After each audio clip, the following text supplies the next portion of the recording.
Assalamualaikum warahmatullahi wabarakatuh. Sugeng enjing bocah-bocah. Kepiye kabarmu dina iki? Muga-muga apik-apik wae ya. Nah, tujuan pasinaon dina iki yaiku bocah-bocah bisa ngidentifikasi babagan cuaca lan musim. Coba simakan video iki kanthi setiti supaya kita bisa mangerteni babagan proses dumadine udan. Proses dumadine udan mujudake kahanan alam kang mangun siklus mubengi banyu ing bumi.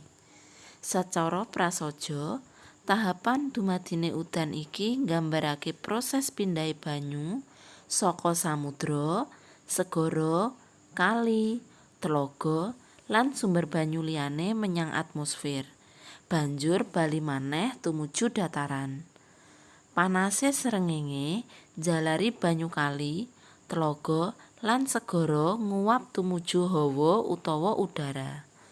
Banjur uwape banyu mau munggah terus nganti dhuwur engga nyawiji marang hawa utawa udara bebarengan karo uwap-uwap banyu liyane.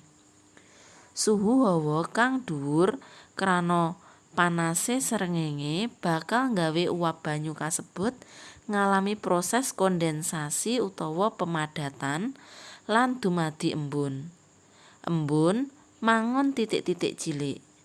Sawetara iku, saya dhuwure suhu agawe cacahe titik-titik embun saya akeh engga sabanjure nglompok mendhet lan mangun mega.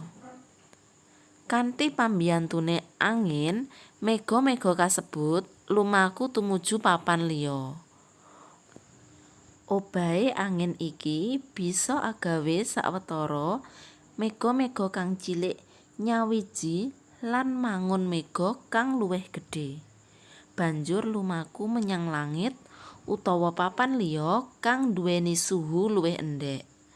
Saya akehe butiran banyu ngumpul, mula bakal gawe werna mega katon klawuh-klawuh ateges mendung lan sawektu-wektu bisa udan. Kanggo tugas, garapan soal 3 iki ana ing buku tulismu. Banjur kirim via WA pribadi. Sekian, ojo lali terapno protokol kesehatan. Wassalamualaikum warahmatullahi wabarakatuh.